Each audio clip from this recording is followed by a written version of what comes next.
I mean, what if a person came to, that was a murderer or criminal of some kind, and they wanted some kind of help? I mean, would you have to turn him in? Well, if he came to me for spiritual advice, I'd say no. You wouldn't? No, I wouldn't. Oh. But I would try to convince him to turn himself in. Uh-huh. And, how do you go about getting an exorcism?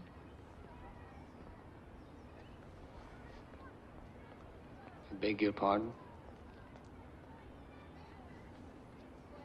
If a person's, possessed by a demon or something, how do they get an exorcism? Well, the first thing, I'd have to get him into a time machine and get him back to the 16th century. I didn't get you. Well, it just doesn't happen anymore, Miss McNeil. Oh, yes? Since when? Well, since we learned about mental illness, paranoia, schizophrenia, all those things they taught me at Harvard. Miss McNeil, since the day I joined the Jesuits, I've never met one priest who has performed an exorcism. Not one. Yeah, well, it just so happens that somebody very close to me is probably possessed and needs an exorcism. Father Karras is my little girl.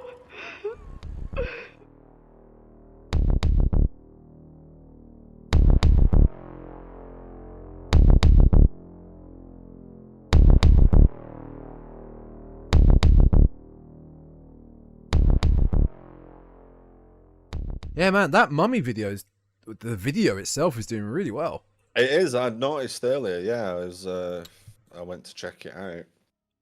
See and drop a like on it like I usually do and see what comments there. Yeah, really happy with that and gained 3 subscribers from it. So oh, nice. That's thank good. you to the 3 subscribers if you do listen to this audio version. Yeah, I don't know why. I mean, I haven't looked at the analytics yet. It could just be bots.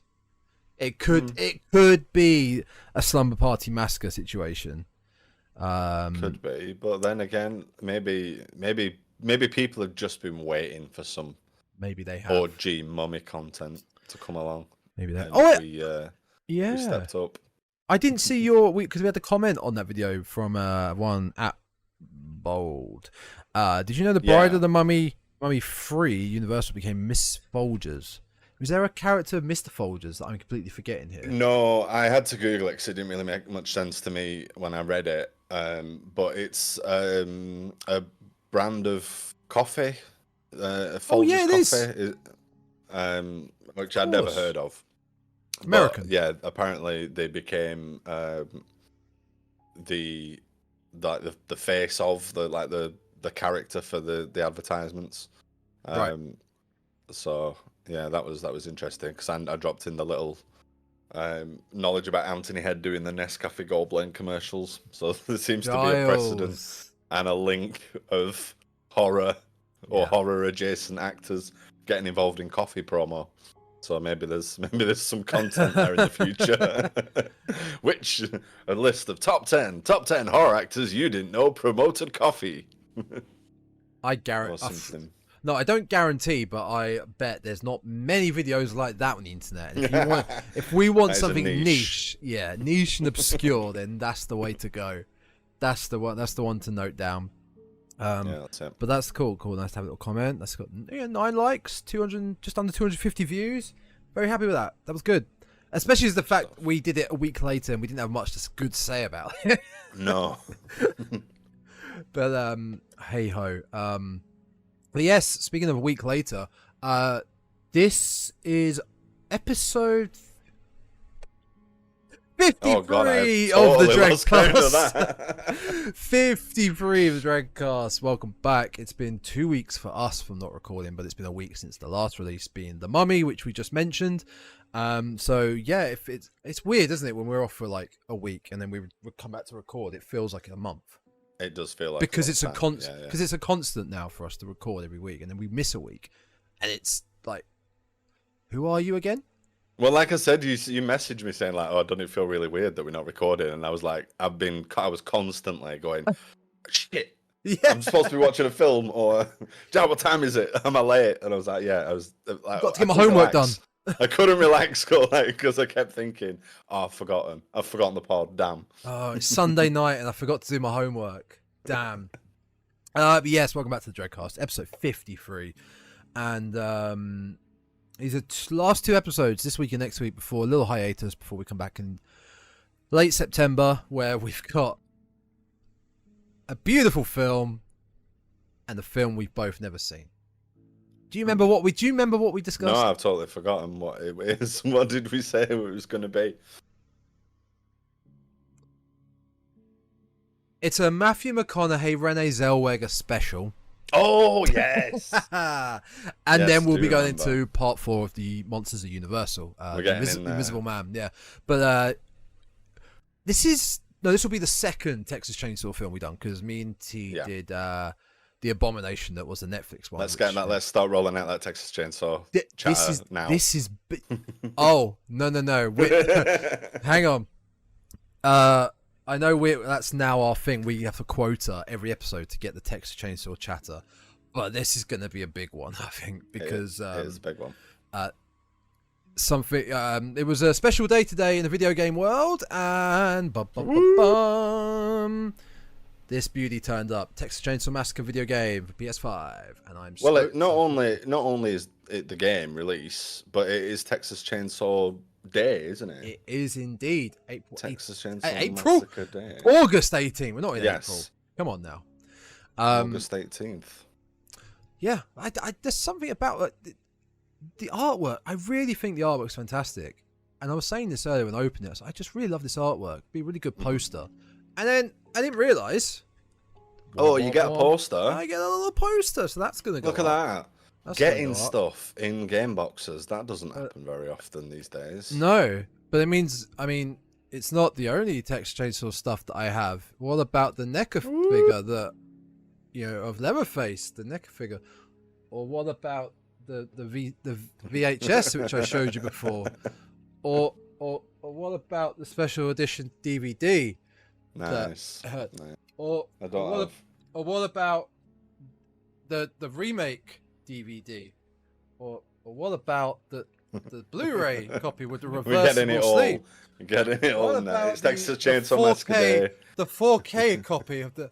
Or what about my new official movie poster that's framed of the Texas Chainsaw Massacre? So we are doing a show and tell this week, is what you're saying. I really like the Texas Chainsaw Massacre, folks. I really like it. Yeah, I just want to get them out of the way. I mean, why not? Why not? That's quite just a the haul, first and film. It is appropriate. I don't have anything Texas related to hand. No. I don't think. No, nothing Texas related. No. One thing I will say, I hope you can agree on, before we do get into that episode in September, that film, as wacky as it is, it's better than the Netflix one. I remember it more. Oh. You remember it more, surely. It's... Yeah. Come on. Yeah. Come on. Yeah, all right.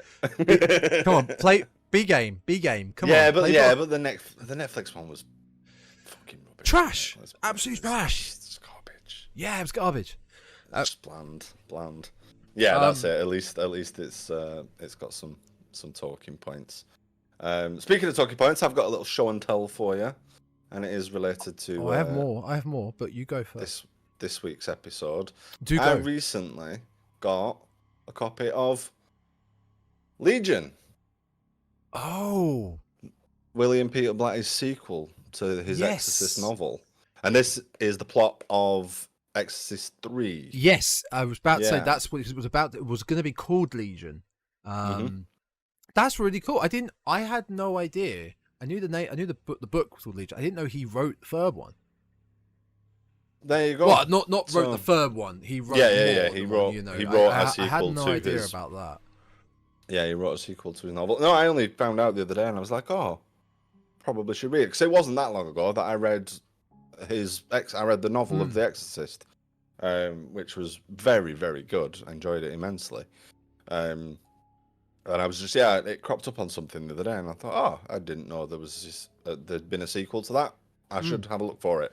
And as luck would have it, there was a copy for pennies on eBay about to end. The auction was like about to end. So I managed to swoop in and snap it up for nothing basically. It looks like what you just showed to the audio listeners. What the book you just showed is there a date on it when it was published? Because that book itself looked quite like an old one. Yeah, it does look like an OG. I mean, I don't know off the top of my head when it came out. 1984. I mean, 1984. Let's have a look when that. I think it was 83 that it actually came out. So. Exorcist. Continental edition, first issued in Fontana paperbacks, 1984. But yeah, I think the actual original publication's 83. 1983 was first published. Yeah, wow. So it's really good condition. Yeah, you could say it's an original. I mean, as close as, yeah. Yeah, that's really cool. That's it's really certainly nice better condition than the copy of The Exorcist I got. So yeah, that's good. I look forward to reading that soon. You jump back and forth, but because I want to talk about the franchise as well. We talked ages ago, but you had seen number 3, right? I haven't seen any of the sequels. Okay. Not in full. Not in full. I believe I've seen bits of the second one, but but years ago, and not enough to really comment on it. So for all intents and purposes, I've not seen. I've seen The Exorcist, the original. Yes. A couple of times, a few times.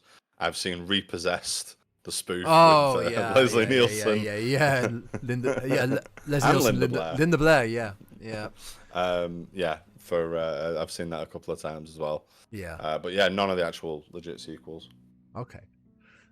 Well, I actually also have a little, before we get into today's episode, big episode today, I have a little show and tell, because it was one's full rotation round the sun. Does the Earth go around the sun? The Earth does go around the sun. Yes. Not t'other ways round. And celebrated it last week. Yes, and, many happy returns. Thank you very much. Had a few nice gifts, including the lovely poster, which is there framed. Also, there is one gift which will be shown next week, specifically for next week's episode. I need to keep that one behind. That one's a treat. They also got this bad boy, another NECA figure for my collection. Halloween 2, Halloween 1 is really hard to get. I don't even know if there was actually one released. I need to do a lot more research into it. But Halloween 2, I gotta show you one specific thing that comes with this, because obviously NECA figures, you get the figure and you get the accessories, maybe one or two changes of heads, maybe different hands. I'm trying to remember where you know Halloween 2. You've seen Halloween 2 in the hospital. Yeah. Where did he get bleached tips from? That's the Guy Fieri variant. It was in Flavortown, son. It was in Flavortown. That was a deleted scene when he made a pit stop in Flavortown. It'll probably be big reflections on the screen, but that's not too bad. We got the bleeding eyes, and then we got the Guy Fieri. Hands. It does look a little bit like a new metal singer. Yeah, I can't even, but I can't place it. I can't remember. I can't figure out why they would put it in. It's baffling. The thing is, naked figures are great. I really like them. I've got a couple of myself, and there's a wish list a mile long of ones I want. But I take it you want to keep them in the box, yeah? I do indeed. So, which is fine, and I keep mine in box. But then it kind of negates having all these extra accessories as well. Yeah. And I think even if I was to take them out of the box, because I've got a couple of collectible figures that are unboxed and they've come with the accessories, and then I'm just what do you do with the accessories? Because this is the version I want to put together. Exactly. That's on the shelf. But now I have like a bunch of random spare hands and a machete or whatever it might be, and it's like, what do I do with these? Like, That is the exact problem with buying figures like that. I have a few video game figures like that, that come with, like you said, it was one Raiden from Metal Gear Rising, Metal Gear Solid game. It's got a katana, but it's got little daggers that you can attach, or different hands. And I think I've got an old mobile phone box that the phones come in, and it's just got random. Yeah, like you said, hands. Random. But I can't get rid of them. But I want the figure out. I really prefer. Like these ones, I'll keep in the box because I like the box presentation. The spines are nice. You know, when you line them up, they're nice collectibles, side by side. But there are ones like the one I will show next week that is just the figure. I think that will come out the box probably. Yeah, but as far as the Texas Chainsaw one that I've got here as well, the attachments are a chainsaw, another head, his evening wear head, a cleaver, a knife, formal face, yes, a cleaver, a knife, the mallet, and a meat hook. So he can't. How can he possibly hold all these tools? I mean, it's quite the array. I mean, I suppose the meat hook doesn't get carried around. It's up, but I guess a lot of these could also be used for, for instance, this one, the Texas Chainsaw one, for people that do dioramas. You could build, you can make the set, hang the meat hook, make a table, have the cleaver stuck in. You could do a nice little. But when you do get the other heads, like how many Michael Myers heads have I got here? I've got 3 Michael Myers heads. Mm-hmm. 1 new metal, 1 goth crying blood, and 1 normal one. And I got 3 hands. 3 spare hands. Not 4. Yeah. That's odd. Yeah. I mean, what are the spare hands doing? Because one's open to hold a knife, and then what? I don't know. The other 2 are just like fists, so it was like a it's whole. Not like I say, it's not like Michael's got a huge range of accessories in terms of weapons. It's just the knife usually, isn't it? So yeah. But yeah, they're nice. The collection's growing of the classic slashers. Even if it's Halloween 2, it's still. I finally got a Myers. Yeah. I got Pinhead, Myers, Leatherface, Freddy from Part 3, my favorite one, and Jason from Friday the 13th. Yes, it's the one. It's the original from the Friday the 13th video game. So he's the purple. Oh, the purple. Yeah. The purple NES one. Yeah, that's cool. So, I like that one. So yeah, coming together. The squad is coming together. But yeah, it was a good birthday. Didn't do anything because that's what you kind of do when you're 30. I enjoyed doing nothing. Yeah, well, there's a lot to be said for that. So I think, as you get older and busier, I think there's a lot to be said for being able to do nothing. Yeah, a day away from the world, away from anything. I enjoyed cleaning and getting things done. Yeah. You know, it was good. Yeah, that's when you know when you're getting old. It was good, and I made a baller cheesecake. So Nice. It was a Lotus Biscoff cheesecake, and it was good. I'll send you some pictures in a bit. No, I don't want pictures of it. That's what's good is a picture of a cheesecake. That's just. Well, here's what you could have had. Yeah, exactly. That's just mean. Yeah, well, fine. I'll send you the cheesecake, and it would just be a puddle by the time it gets there. I mean, just leave it at you've had a cheesecake. That's great, Tom. I'm glad you enjoyed it. Just for this, I'm going to send you a picture in a bit. Don't worry. Okay. And you will appreciate it. I mean, for our usual shtick of little show and tell what's been cracking, that's kind of it for myself. Yeah, that's it for me, I think. Yeah. We should probably talk about today's seminal 1973. I mean, if not to me, but probably to most, scariest film of all time or best horror of all time. The Exorcist. Yeah, the OG original. Yeah, was this in your top 5? I couldn't remember. Best assist. No, it wasn't. And I'm glad you brought that up because it was one of the first things I was going to say. Is I don't know why this wasn't in my top 5. I don't. But I think I did say at the time, like, ask me on a different day, and the films will change. Of course, yeah. And I think it's probably because it had been such a long time since because it's not. I love it. I'll just get that out there now. Like, this is getting a thumbs up from me. Oh, without doubt. Without doubt. Yeah, without doubt. It's a perfect horror film. But it's such a long time since I've not. But I can't say I've seen it a lot. I think I can count on one hand the amount of times I've seen it. Yeah, and I think the last time I saw it was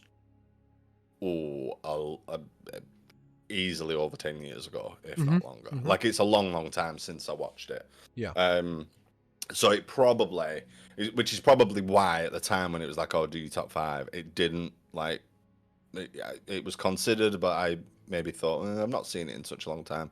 But yeah, watching it again for the pod last night, and I was like, why? And it was as I was about halfway through, I was like, why did I not mention this for my top 5? Like, really, why did I not? Because it's brilliant. It is. But yeah, it's just that was the reason, I guess. It was just the length of time that it'd been since I last watched it. I just needed that reminder. I think that's fair. I mean, do you remember at all last year? It was probably close to around this time, relating to the Dreadcast itself. I just started doing running down my top 50 horror films on like social media. We never talked about it on the pod, but I was just doing social media, like a daily post thing. And I was thinking about that today, and I put The Exorcist at number 14. And upon quote unquote rewatching, which I'll explain in a minute, which is what I talked to you about the other day. You did. I'm curious. Quote unquote rewatching and really doing my research and getting myself back up to scratch with the film itself. It really made me ponder that 14 was too low. I wouldn't put it in my top 5, but it would be really close. I mean, above The Exorcist, I had Scream 1, Ringu, Alien, The Thing, Evil Dead 2, Day of the Dead, Blair Witch, and The Shining. And now, I mean, it's not bad. They're all quality films. Yeah, there's nothing in there really where I'm thinking you're a madman. You know, they're all decent. They're all decent shouts. Yeah. So a lot of them could be, in theory, combined to maybe they could all be number 10s. Or they could be. So it's not. Yeah. It's just sounds low. So yeah. As I said about as far as how I watched it for the pod, you said you watched it for last night. I watched it yesterday and today. I watched it, but I watched it with Friedkins commentary. I wondered if that was what it was going to be when you said. Absolutely fascinating. Yeah, I bet. Other than the fact I hate saying this. Rest in peace, Friedkin. This is the second time this podcast has unfortunately killed a director. It's cursed. Rest in peace, Friedkin. Did sound a bit like Trump. I could not get it out of my head. Oh, really? I can't say I've ever really heard him talk at length, so that's unfortunate. It's by the by, the man is fascinating in all of his knowledge and all of his stories behind the scenes of the film. And I thought that would be a much more interesting way, because I think I did watch it a few months back. I remember catching it on TV and thinking, oh, I'm going to keep watching this. So I was like, I don't really need to sit and watch this fully again. I know the plot off by heart. Yeah. I know what happens. I know all the big things. I want a bit more in depth, and who better than Friedkin? You know, who better? That's fair enough. I wondered if that's what it was, and I was tempted. To do something similar. Not necessarily. Well, not watch it with a commentary, because, like I said, it was a long time since I'd seen it, so I wanted to watch the movie proper. Yeah. But the special edition Blu-ray that I've got's got a bunch of featurettes and documentaries and things like that. And I wanted to watch a couple of those as well, but it was just too late by the time I'd finished watching the movie, because I watched the director's extended cut. That was my next question. Which one did you watch? Is this? So I did. when you say direct, is it the re-release? It's because the re-release has which version is it? The re-release has, for instance, the subliminal images of Pazuzu. Yeah. It's that one. Yeah, it's that one. Yeah. I'm trying to find it, and I've just this is how fast my brain's working today. I just searched Blu-ray and just expect to Google to guess which one I'm looking for. I'm completely aware of the Blu-ray. I feel like you're talking about because it does have a lot of content in it. Yeah, it's not obviously not the new one that's about the 40th anniversary one. The 50th one coming out this autumn. Yeah.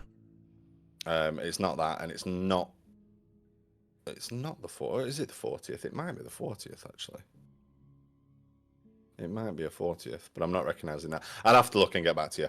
Yeah, sure. But yeah, it was that. So the extended director's cut was the name of the edition on there. And yeah, it's got those extra. I think it's only like 11 minutes of film. I don't think it's a huge amount. It adds the spider walk back in, and then I think it's the one. Most of the other stuff is. I'll just sort of. There's a little bit of an extended scene with Regan getting checked out at the doctor's. A little bit more conversational stuff with Keris talking to people or Chris talking to people. I don't think there's much more. I think apart from the spider walk, there's not much more Regan possession stuff added in there. But yeah, there's a couple of little extra flashes of Pazuzu, which was good because that was one thing as I was watching it. I thought I knew where all of them were because I think there's only a couple. 2 or 3, yeah. In the theatrical cut. Yeah. So when I got to like 4, I was like, okay, there's definitely more been added in this version because it was the first time watching that extended cut. Well, there was one in the original trailer. In the original trailer, they had to either completely ban, redo, or they just didn't show it for long enough because the original trailer was really quick flashing images, which it could cause seizures, like epilepsy. Like it was really just watched it really bad. Yeah, it was really striking, and in there is a shot of the same Pazuzu head. But before we get, so there's a few scenes you just mentioned there, which I want to talk about as well. This is not a film we need to go step by step. We talked about that, obviously. It's the fucking Exorcist. Like, if you're listening to a horror podcast, and I'm talking to you, Dean, all right, talking to you because you called yourself out and said you've never seen it. Okay, you don't need us to describe the plot. You can watch it and enjoy it yourself. But for the most part, this is not. Everything's been said about The Exorcist online for decades. Yeah. We're not gonna be breaking new ground here. We just want to fanboy about it. But what the plot? Simply, what is the plot? As a girl gets possessed, innit? There we go. Brilliant. that is pretty much it. Like, what more do you want? That's it. That was it. That was all I wanted. But it's so much deeper than that, Ed. It's so much deeper. Is it? It's not the devil. Mean, okay. It's not the devil that I will say normies would think it is. It's not. It's a demon, and potentially there's multiple demons inside of Regan. But it's only Pazuzu. And I'm the devil. Very good, sir. There's just a lot of fantastically quotable lines in this film. Yeah, there are. And just quickly before we do get into it, briefly mentioned earlier about what you had seen. You were talking about Legion, Exorcist 3. As far as the whole franchise, right? Exorcist 1, we're doing now. We've obviously both seen, but obviously both love. Exorcist 2 is not that great of a film. It's not one of James L. Jones's masterpieces. Exorcist 3, very good horror film. Because it's not, I mean, no, it's not really a spoiler. It's its own film that the studios then went, we've got to have an exorcism in this, so let's put it in. Yeah. You know. Then we come to the prequels, or we'll say Exorcist 4. And I say prequels because it had to be nearly all of the film had to be reshot. I believe it was called Dominion, and then it was called Exorcist: The Beginning. Mm-hmm. And that was not good. I totally forgot about those. That suffered from modern copycat exorcism films where you had ghoul with drop down, you know, and you look back at instances in Exorcist 1 with Regan just laying there in a drawer, just opening. Father Karras going, "Is that you, Regan?" It's far more subtle. It's far more subtle. Everything about it is more subtle, and that's what wins. Yeah.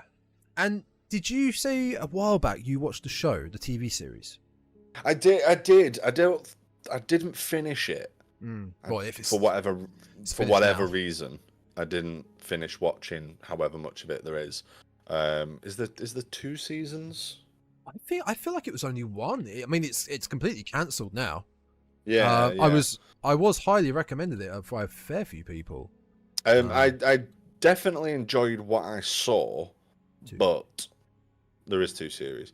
I definitely enjoyed what I saw, but for whatever reason, I didn't finish watching it. But it wasn't because of the quality of it. I think I'd been watching it with a friend while we were staying away for work, and then I changed the project I was on changed, and you know, we just sort of weren't in that. Oh, we're watching The Exorcist on Tuesday nights anymore. You know, it was something like that, and I just never went back and caught up with it. But I did enjoy what I saw. It was it did. Again, I mean, I don't recall there being any callbacks to Regan's story or anything like that in it. But it of itself, it had a good story. If from dredging up all memories, but the protagonist, the titular exorcist, had dealings with possession as a child, whether they had been possessed or I think their mother had been possessed. It was something like that. Okay. And then it was like the demons come back in as they're an adult and they've got to sort of fight it again, kind of thing. That might be, people might be listening to this now going, no, that was nothing like that. But what I've described is a really good idea and should get made. But yeah, I instead of trying to guess or half remember what it was decent, and I probably will go back and watch it at some point because I do remember liking very much what I saw. Had that nice creep factor, that subtlety, that it's what's needed. I don't want screaming, jumping out. You know, they don't. The Exorcist is terrifying. I watched it last night, and stayed up a little bit longer to watch some non-horror related stuff before I went upstairs in the dark on my own. You know what I mean? It's a very scary film, but it gets under your skin and it creeps you the hell out without. I mean, well, we talked about this before when we talked about what makes horror scary and stuff. And jump scares don't scare me beyond the boo makes you jump. You know what I mean? But it's that sort of subtle creeping, like just sense of dread and it's all just a bit awful. It's also probably down to being very much grounded in reality, to the point of it's happening to a little girl in a little house in a normal town. Even if the whole idea of possession and demons is far-fetched, it's not proven, like it still feels grounded. It's very real. Yeah, it is, because all right, there's a little bit of levitating and stuff, but for the most part, she's not like, you know, crawling up the wall, like not like the Evil Dead where they're crawling up the wall. Yeah, and, you know, yeah. There's definitely body horror stuff in there, but it's like you say, it's a lot more grounded in reality. It's not overly explained how it happens. I think we're led to believe, and we talk like she's been playing with a Ouija board. Well, yeah.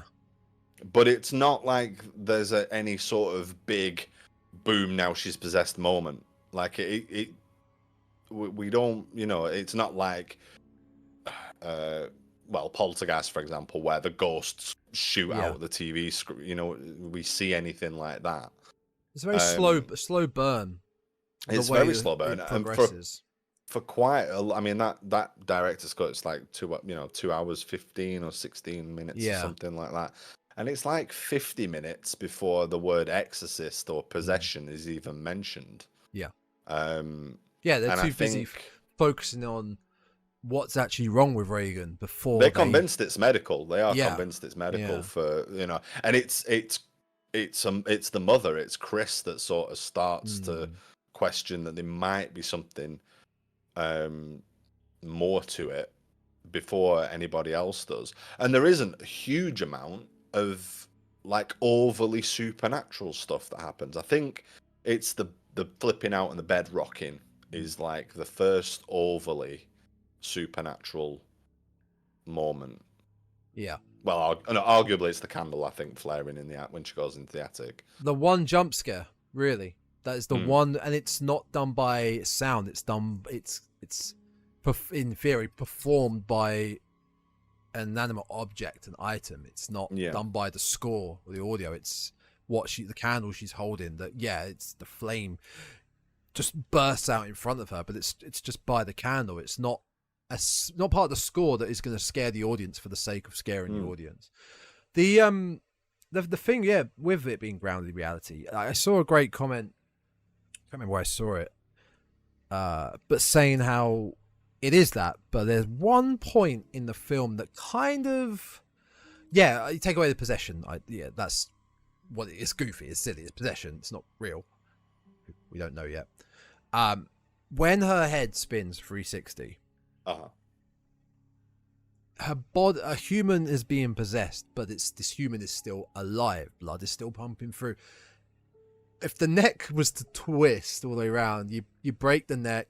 You're animating a dead body then, basically. Does the human host still survive? Does that kill then the demon? Does the demon disappear and then go to another host? I agree with that, and that's probably the one thing. But I think you can kind of ignore that compared to everything else that keeps it grounded in reality. I mean, I suppose it depends which. I think have you ever seen Supernatural? Have you ever watched the show? No. Yeah, no. Okay, so the way they do possession in that is that it's a demon inhabiting a human host, and if that human body suffers some trauma that would ordinarily kill it, then when the demon vacates that body, that human is dead. Which is because it's not straight away. I think it's a couple of there's an overarching plot about a demon, but it's a few episodes in. It may even be a series in before the boys like encounter their first possession. Yeah. And for the first few times they encounter demons, like the whole emphasis is on like, this is an innocent person being possessed. We've got to save them. And then you jump 15 series down the line and anybody that's possessed is getting shot, stabbed. They've got demon killing knives, so they don't need to bother with an exorcism. They just stab them and it kills the demon. But like, it doesn't matter that they're operating a meat puppet anymore. Anybody got time for that?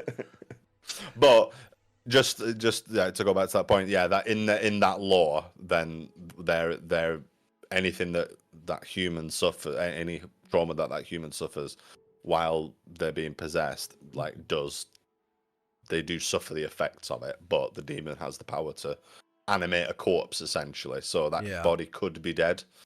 Whereas obviously, in this, there's a lot that happens to Regan that would, the neck twisting alone would kill her, and it doesn't. Yeah, she survives it. It's not but.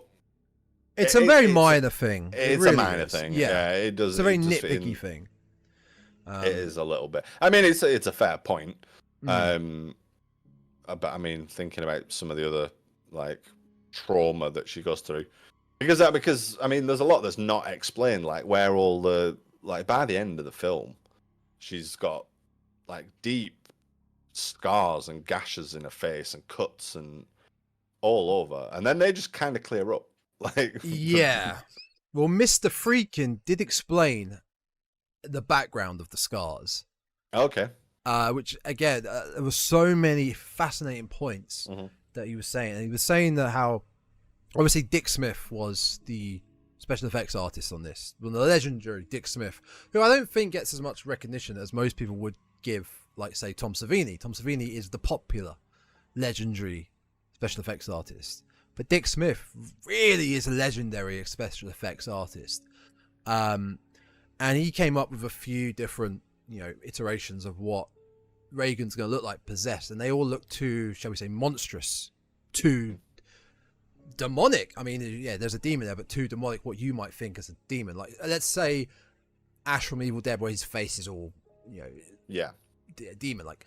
So they went with a subtlety with the scars, and apparently the scars are meant to be, it's an implication that she has caused that herself with the crucifix. Yeah, okay.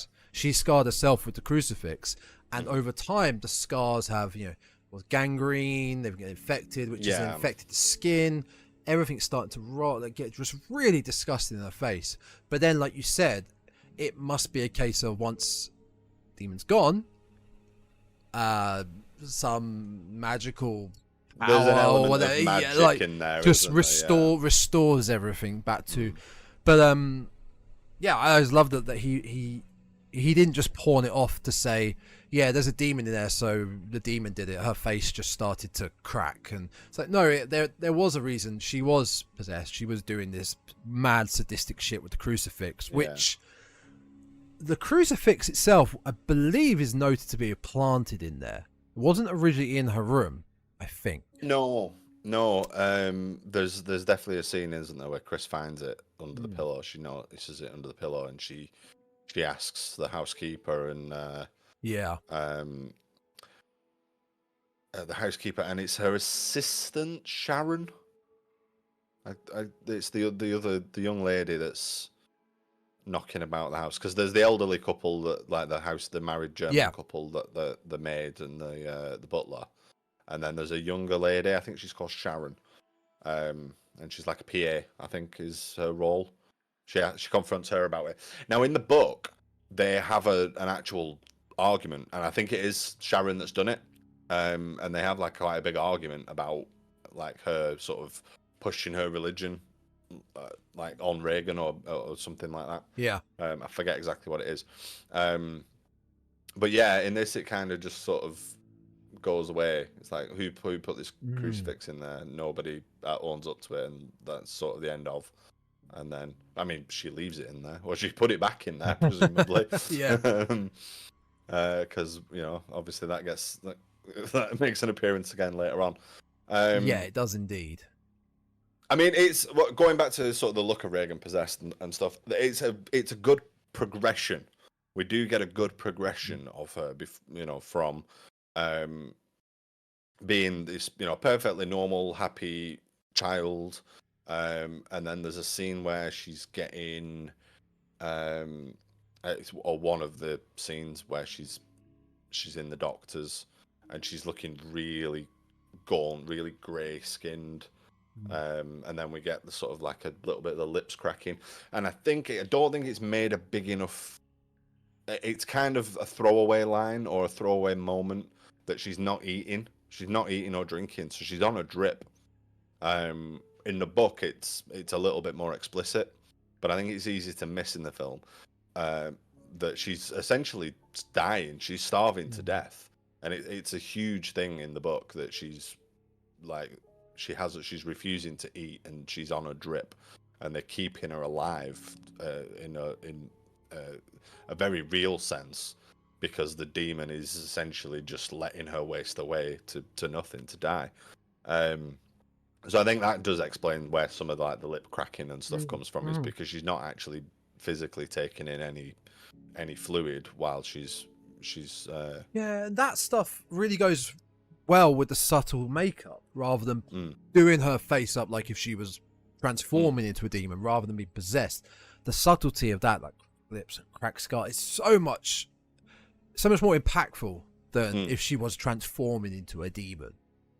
Yeah, it really is. And I think we see it again a little bit later on, where they go into a room while she's asleep, and the lettering appears on her stomach. They help me, and you can see how skinny she is there. Like I'm guessing it's a prosthetic. Well, it is a prosthetic. Yes. Body, chest, or whatever. But you can see the ribs and everything, quite pronounced. And I think you get an inkling of it there. But I don't think it's explicitly said in the film that she's being starved. She's very incredibly malnourished. But yeah, it's a good look and iconic, and it is, and terrifying. Like, she looks horrible, and I think Possessed Regan is still one of those like horror images that I will like get a little, that'll give me a little. If I'm flicking through a magazine or a book or something, and I turn a page and like you've got Possessed Regan with the white eyeballs. It's always like a big full face shot as well that they use, and I'm like, would you say with the white eyeballs as well? Because that's a headshot when she's levitating, and there's a close up of her with the white eyeballs. I don't think the white eyes are as scary as the yellow eyes. Yeah, I know what you mean. Yeah. But I think it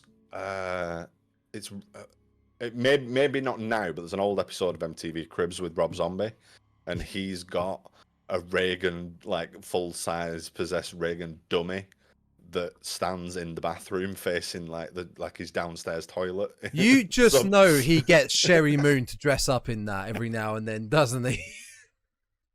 But it's one of those things that there's no way on earth that I could sit there comfortably on that throne doing my thing with that Regan dummy like a foot from my face. It's just it would clean you out quickly. It would really help. I think the thing with her being that iconic, terrifying look goes hand in hand with the lighting and how flat the film is shot. It's because of Friedkin coming from being a director from a documentary background, similar to the way TCM is shot. Very flat lighting, very kind of like TV movie film, not very hot, not like when we watched the remake, may as well be The Exorcist Believer. So Hollywood, the way it was shot, the way it was lit, everything about it. And you look at this, very steady camera shots, maybe a few pans, few dollies. You've got a camera operator that follows them up the stairs in one shot. It's really beautifully done. But there's no harsh lighting apart from like some of the end scenes in the dark room. And you place that image of Regan looking as jacked up as she is in just a middle of the day room like this, light on. It's more terrifying than say at night and creepy. That only works for certain cases, like Michael Myers' face in Halloween 1 appearing just behind Jamie Lee Curtis in the closet. You see his head just things like that work, but sometimes these things are scarier when it's just lit normally. But daytime as well. I thought you were going to talk about the moments in Halloween where you see Michael during the day, where he's just stood like. Well, that's Michael. Yeah, of course. Yeah. But the fact that we do see her, like those scenes with Keras when he first comes and visits, and then he obviously comes back at a later date with a tape recorder. Yeah. And you have the scene with the drawer opening and. Yeah, the drawer. It's so simple. It is presumably daytime. We know there's no indication that it's nighttime. He just come around and he's like, right, I need to collect some evidence to present this case as a genuine need for an exorcism. So I'm going to set up a tape recorder or whatever. And yeah, he's in there middle of the day, and she's like, fully possessed, and it's horrible. It's really creepy. Grounded in reality. Yeah. Like that. I mean, that's good. That phrase is going to get used a lot. It's probably going to get overplayed big time. But it is that sort of shot is a perfect example of the camera. It barely moves. There's no score. There's no dreading music. Like it's building up to something. There's no. It's like, did you do that, really Regan? Nothing. Did you do that? Like, yeah, I mean, think back to the films that came later, like the modern horror films of The Exorcism of, I think it's like Emily Rose, or the Conjuring films. I use them as an example. Any sort of possession films like that, it's normally a heavy score, loud, impactful, big jump scares, scary looking ghoul thing. And this is some poor little girl laid in her bed with a horrific demon inside that's just, and like you said earlier, slowly eating away at her. Slowly. It takes its time. Really does. Yeah, it does. Like I said, it's almost an hour in before we even get a mention of possession, and it's in a medical sense that she's somnambulist possession, I think they call it. It's essentially sleepwalking or whatever. Yeah, and then I think it's shortly after that they mention the sort of exorcism in the spiritual sense. But yeah, I mean, it's very slow. It's a very slow movie, and normally that would be a criticism, that like the pacing's weird and off, but just the way it works really well for this is it's very slow build up, and there's a lot of just talking. Even when we've not seen Regan do anything too outrageous. There's hints that she's becoming more aggressive and she's swearing at the doctors and things like that, but we've not seen anything like, out and out terrifying yet. Yeah. And then there's a lot of sort of conversation about her, and conversations with doctors, and I think it's this and I think it's that, and she's just sick, and then you just get these big like outbursts of something horrific happening in that room. In that room, and then it slows right down again. Yeah. So we get that first I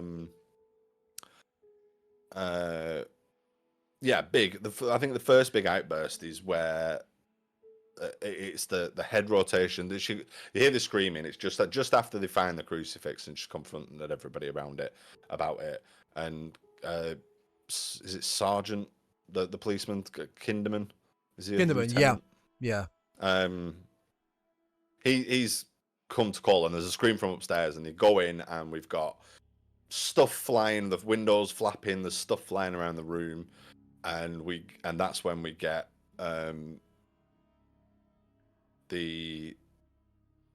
is that the head twist? Do we get the head twist at that point? No, we get lick me. Yeah.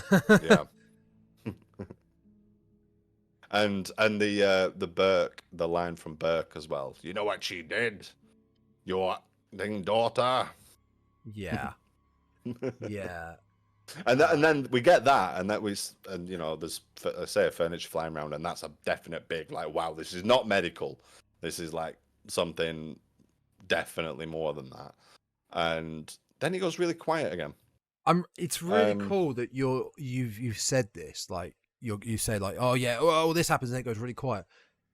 I'm gonna keep referring back to it because of what I watched. It's exactly what Friedkin was intending to do. He says he wanted the contrast of going from an impactful, loud scene to instantly we cut it and we go to something a bit more meaningful, something a bit more deep, script heavy conversation, and then we build them back up again, and then we drop it again, and then we build like it's a fan. I guess again that's coming from a documentary. I don't know if that would be a really good reason for it, but it works, and there isn't a heavy score going behind it. No. The scene you said about all the shit in that room going flying as well. Like that's all. Like the fact that's all real. Like they just destroyed that room with so many different items. And is that the same scene where Ellen Burstyn gets dragged or thrown across the room?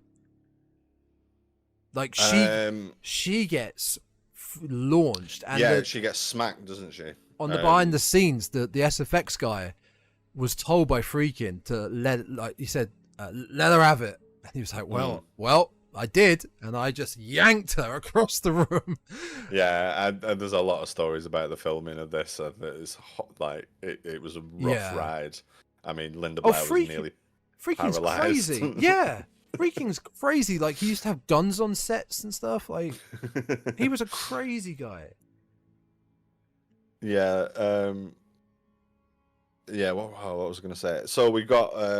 Yeah. So we get these huge like bombastic moments, and then these quiet moments, and it really keeps you on edge. But all the action does take place in that one room. Yeah.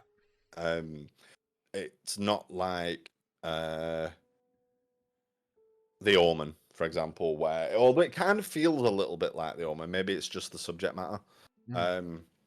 But we have obviously we have people meeting like deaths and in various different exotic locales and things happen. But everything in The Exorcist takes place in Regan's room, and it's I definitely found myself when I first watched it. It's like you're looking forward to what next time that door opens, what we're going to see. Yeah. She's going to be in, more of a gruesome state. Something else. What are we in for now? Well, yeah, exactly. Like waiting to see sort of what the next level is, sort of thing. Because I think those scenes, because it does sort of escalate as well every time. Yeah. Every time we do go in there, it's a big moment, and it's a bigger moment, and then a bigger moment, and then obviously the end is an extended, the exorcism itself. Yeah, no, it is. You are waiting to see what happens every time and I think it's shot like that. There's a lot of shots sort of looking at the bedroom door. Yeah, yeah. And even in her room, it's just a lot of shots of just her on the bed, just very static shots.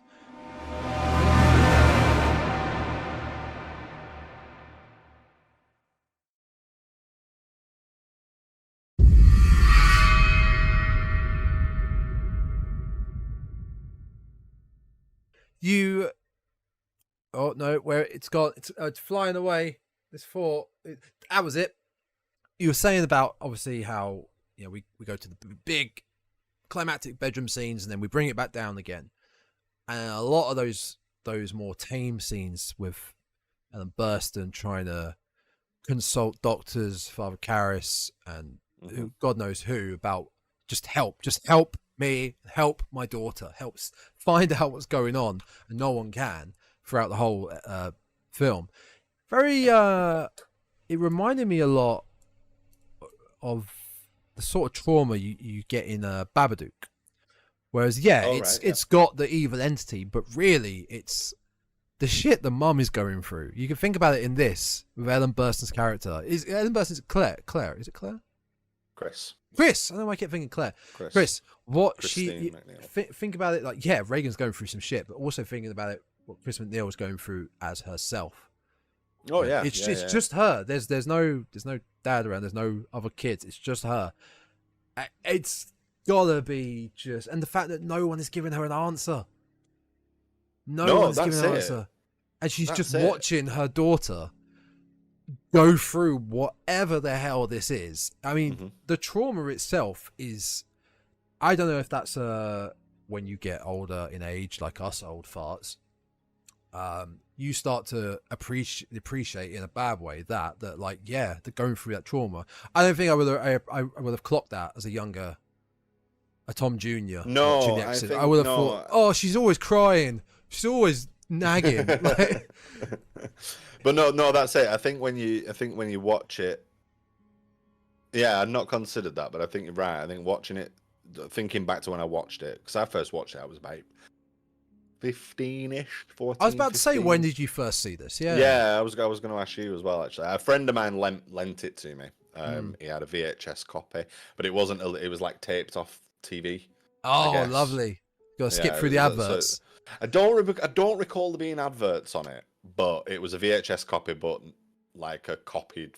So maybe it was a copy of a legit copy. I don't know how people used to do it back in the day, but I know it wasn't like a branded VHS copy of it. It was just a, Scotch tape or whatever. Yeah. But yeah, I watched it. So I watched it, and I was like apprehensive going into it as well, because I think the reputation of The Exorcist definitely precedes it. So I'd heard about it, and it's like, oh, I've got a copy of it, I'll lend it you. And I was like, oh, I'm in for like, this is going to be bad. Yeah. And I watched it, and I think I watched it like every day for a week after that initial viewing. I was like, actually, this is brilliant. I'm going to watch it a lot before I've got to give it him back. So, but yeah, I think when you watch it, it is more about Regan and Regans. You're more focused on Regan. Completely, yeah. But yeah, like you say, watching it the other night, yeah, you realise, or I'd appreciate that there's a lot more of Chris's story in there as well, which is equally important, and it's what she's going through. It doesn't matter how old she is, or if she's a parent, she's still a human being. She's still on her own trying to go through this shit. Yeah. I mean, you know what? Take out the possession element and make Regan ill. You know, if she was if it did turn out to be some sort of brain tumor or you know, a terminal illness of some kind, and you've still got like a compelling drama about a mother like and a helplessness of you know, about the situation with her little girl, with her daughter. Like you say, the father's absent, the parents are separated, but you know, we have that scene earlier on where she's berating him on the phone for not getting in touch with Regan on her birthday and stuff like that. So the father is very absent, like he's away. Is he? Because Chris McNeil's a movie star, right? That's that's a little mini subplot that we get at the beginning, just to sort of give her character a little bit of background. That they're in Georgetown, where they actually shot the film. You know, where when films were shot in location, they actually shot it in Georgetown. They were like, we're doing it there. And her character is shooting a film there, which coincidentally the director gets kind of involved in the possession story because he gets killed. And the way he gets killed is related to the possession. But yeah, that we only get a bit of that at the beginning, really, just to give her character a bit of fleshed out, bit of background. But that's all she's there for, and then that kind of gets pushed aside for Regan's story that she's. As it would. I mean, yeah, she's there, but it's mentioned that the father's in Europe, and I can't remember if he's also an actor and he's shooting a movie out there or something. I can't remember what. I mean, I don't suppose it's not hugely relevant. It's really, not important, no. But I just can't remember if we're told or not. But yeah, the fact that is, just as a little aside, the fact that she is a movie star just adds a little bit of fuel to Kinderman's fire, who has this odd little foible of inviting everybody he meets. Well, priests. He likes to invite priests to the movies. Don't know. It's a very odd little quirk about the character. But it's something, I guess. Like, I mean, you know, the guy likes movies, and I can't criticize. He wants to share his love of movies with other people. But it might just be for geographical reasons that he happens to come across a lot of priests, and he invites all those priests to the movies. That's the final scene, right? Isn't it the final? It's earlier with Keris, when he first meets Keris and he's going to talk to him, because there's another little subplot. Obviously, Kinderman is investigating Burke's death, but he's also been investigating this spate of satanic desecration. Yes, in the church. Yeah, in the church, there's one scene of the Virgin Mary statue being desecrated. Again, I think in the book there's a little bit more about it, although it is still very much a subplot. And he goes to confront Keris to ask him about witchcraft and devil worship and that kind of thing. But then at the end of that conversation, he's like, I've got 2 tickets to the movies. Do you want to come with me? And Keris is like, no, this is weird. A little bit weird, yeah. You come to talk to me about a murder investigation, and now it's like, Shall we go to the movies? And then, yeah, at the end with Father Dyer, I think the character's called. He's like his jacket is just filled with tickets, and every now and then it's like 2 tickets. I mean, again, I'm kind of curious as well about it, to be honest, because he does say like, I get passes. Well, why? Why do you get passes? Yeah, why? What? Is this a police perk? What? Because I'm a police officer.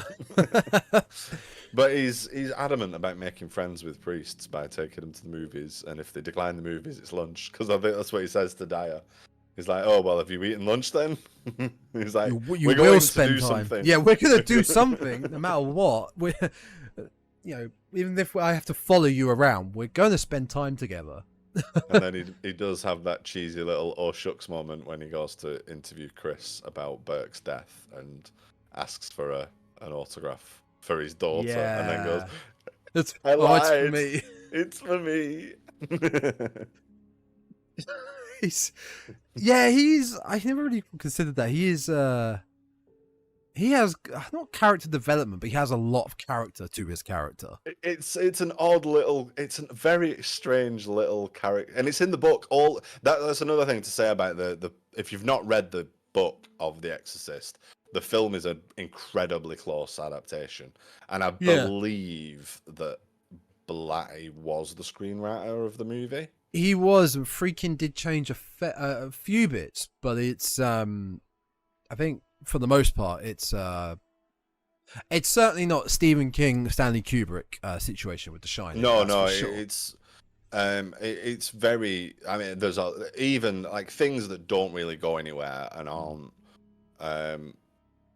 aren't big plot elements are still kept in there. The whole Burke antagonizing the housekeeper Carl scene, call him a Nazi and fighting him, and things like that, and and the little sort of witchcrafty subplot as well. You have the book's they're big. In there. Is it a big book? No, I think my copy's just here. So it's only. Oh, okay. You know. Yeah. Okay. However, 300, just over 300 pages, 320 pages. Yeah, it's not huge. Once again, nothing like it. No. But yeah, it does. Like I say, I'm sure there are a few changes here or there, but it's very close in that it does keep in a lot of these odd little things, and that whole going back to the odd little foible of Kinderman's character being a film buff and pestering every priest he meets to go on a movie date with him. He's in there. Friedkin said that like he thought he was the inspiration for Columbo. He thinks they copied Kinnaman for Columbo. He's kind of got that sort of shucks. Well, yeah. Thing. Yeah, but the just one more thing is just one more thing. Pictures. Yeah, it is.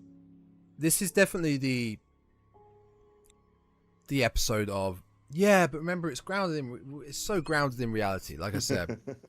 And when you were talking about when you first watched it, you said like, oh, it's been given all this praise, like, oh my god, it's like the scariest film ever. It's scary. Mm-hmm. We've definitely talked about that sort of situation before, where like if you have the biggest balls ever to label your film the scariest film ever made, most of the time it probably won't, because you've labeled it like that. Yeah.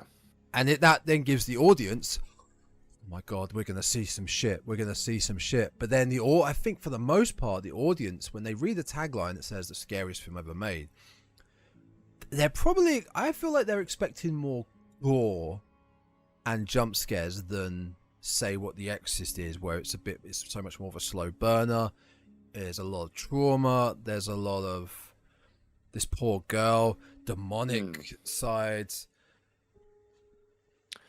Yeah, I don't think people give. Is it just that modern audiences expect different things now? Yeah, I think you showed this to a bunch of 20-year-olds now. Tell them to put their phones down, put them in a cinema, with this film on the big screen, I don't think it's going to have the same impact as if I don't know if you've seen some of the clips of original showings where people were fainting and they just couldn't take it. Talk about. Yeah, they just could. Oh my god! I think we're so desensitized now to half of this stuff. Yeah, I don't. When has that happened with a modern film or any time? I think recently. Not recent. I really think the last thing that would have done that to people would probably be Blair Witch. I do recall. The Blair Witch Project, not the Blair Witch. Yeah. I think, and I do recall there being those sorts of reports at the time. I mean, we do maybe not so much nowadays, but there was a bit of a trend at a time to show crowd audience reactions during trailers with the night vision cameras. Yeah, and you'd get a lot of people. But I mean, that's just jump scare stuff. We're talking people, like you say, passing out and yeah, and their comments after talking about, oh my god, when her head twisted round, I just couldn't take it anymore. Like, I mean, there's things like that. There's obvious things like that, the head twisting round. But then, I mean, the crucifix scene is incredibly shocking. Yeah. For any audience, I think, for modern, certainly back in the 70s, seeing something like that. You know, this is like she's what, 14 or 12? So it's a young girl, abusing herself and with a crucifix while screaming blasphemic phrases. It's the two completely ends of the spectrum. It's the idea of masturbation, but in a Catholic sense, like with the icon of Catholicism. It's mad. Sacrilegious, it's blasphemous, it's violent. There's a lot about that. So I can totally see people, being like incredibly overwhelmed by it back when they first saw it. And I think again, like you maybe not heard about the stories in the wider sense, but I'm pretty sure when I came home with that video from my mate and my mum said, oh, what have you got there? I was like, oh, it's The Exorcist. That she went, oh, I'm not watching that again. After, I couldn't sleep. The lights were on for a week after I saw that kind of, I think everybody of that, of a certain age who were there when it came out originally will tell you stories like that or know somebody like that. Like with Jaws as well, people like, I won't go swim. I didn't go swimming for a year after Jaws came out. And it's I don't feel like we get that with modern films anymore. No, I feel we get that, but very differently, in a different way. I think the modern audience is now something like a Midsummer or Hereditary. Oh my god, it was like, and to me personally, they didn't work for me, whereas The Exorcist still does. I think it may be a bit of desensitization, but I don't think there'd be modern horrors nowadays where there's an audience going, oh my god, unless they're. I mean, for me, top 5, Martyrs is in my top 5. I don't believe Martyrs may even got a UK theatrical release. No, I don't think so. See, Martyrs Martyrs annoyed me, to be quite honest. But here we go again, back to what scares you in a horror film. It doesn't so much scare me, it's the concepts behind it, the themes, the parts of the plot, all of it into one horrible cocktail. It's not many like that in modern horror, big impactful theatrical releases that really get the crowd going. You're gonna go watch that, are you? Oh my god, I couldn't sleep after we watched that. Couldn't sleep after we watched it. Midsummer, big horror film for a modern audience, but it didn't really, I don't think it had that impact. I liked it. I liked Midsummer, but I think when I first watched it, I think my first comment on it when somebody asked me about it was like, The Wicker Man does it better. Yep. And I'll die on that hill. You're right. It is all right, but The Wicker Man's a better version. Hereditary, I did like that, and I've been meaning to give that another watch again recently. Because I think that has that same sort of subtlety going for it. And I do remember liking it. I think Us had quite a big impact on me as well as far as modern horror goes. I think Jordan that Peele's sat with films me. haven't done it for me personally. I mean, none of his other ones, but I did like Us. I thought the premise the premise is incredibly far-fetched, but I think how it was done and the sort of bleakness of the ending really like cemented it. That just sort of tipped it over the edge, and I thought, yeah, this is good. This is one I could come back to. I didn't care for Get Out at all. I thought that was dull as dishwater. I really don't see the hype of that film. No, me either. I don't get it. But the Exorcist, yeah, we're 50 years on this year. I would still, again, it all goes back to what scares you in horror. I'd still put it up there as one of the scariest films. It's one of definitely the best horror. Mm-hmm. But a modern audience, I don't think would get it. I think it'd be bored. No. I think boredom would set in, and I think depends what audience people in the audience. I think some people would find it funny at parts. Yeah. It just reminds me of the Beetlejuice quote. What? Yeah, I've never seen Beetlejuice. Oh, forget you've not seen it. Yeah, I've never seen it.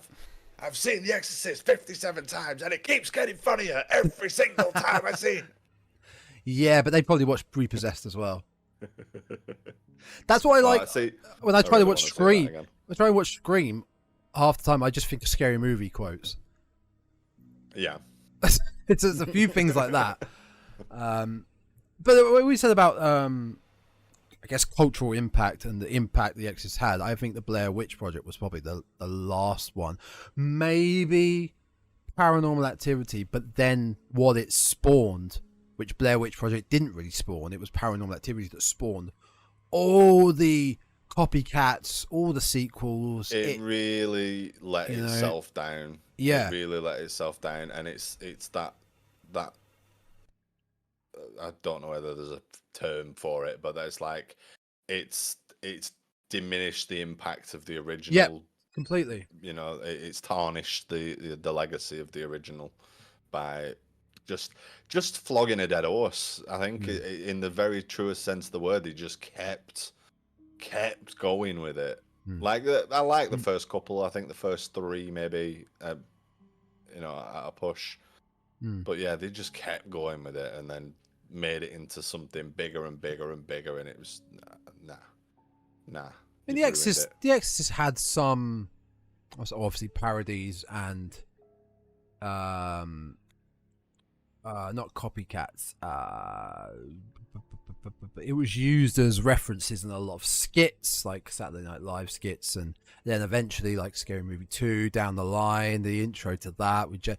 Tell you what, vomiting green yeah, pea soup or whatever is iconic. Yeah, that's a possession trope, isn't it? Yeah. It's yeah, but there's also a few other things with the Exorcist. Like, so you got the levitating, the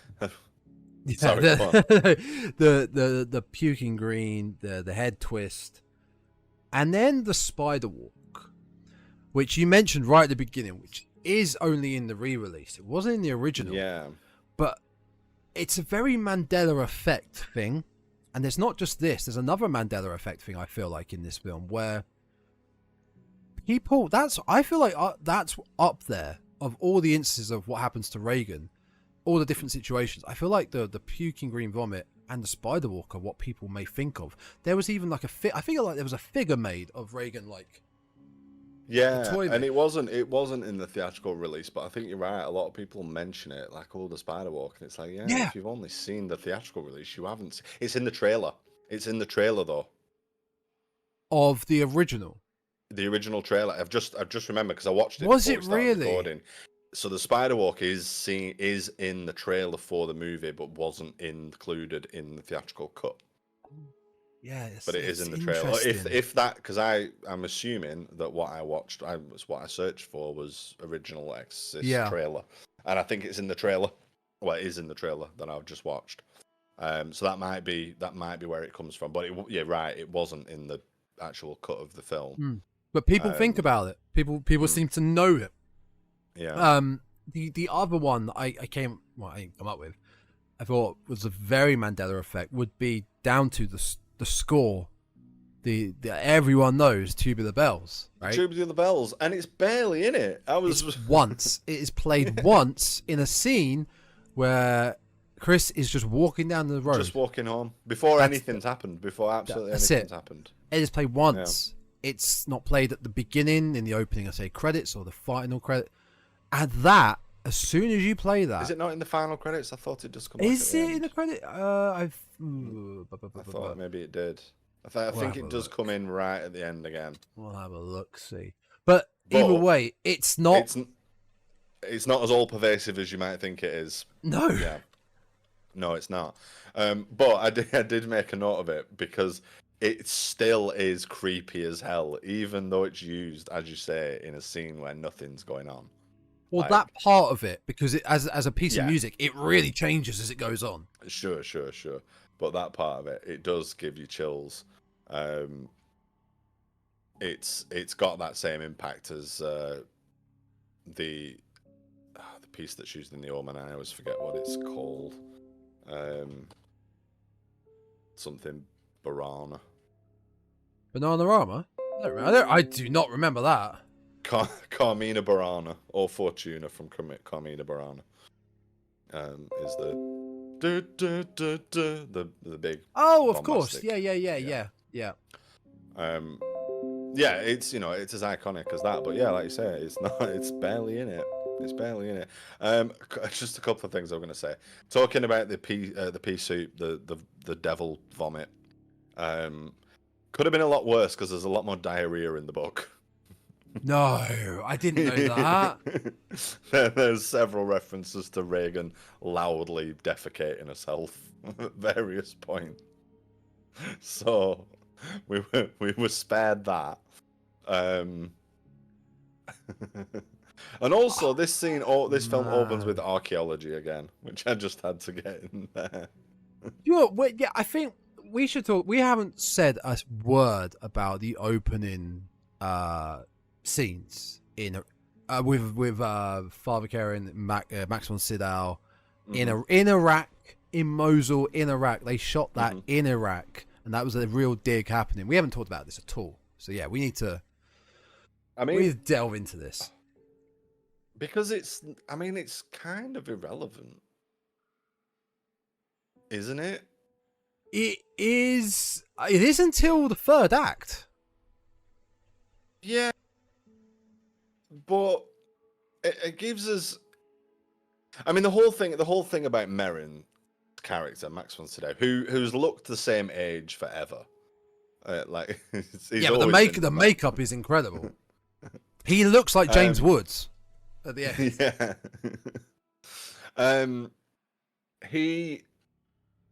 He's selected to be the lead exorcist for the ritual that Keris is going to perform.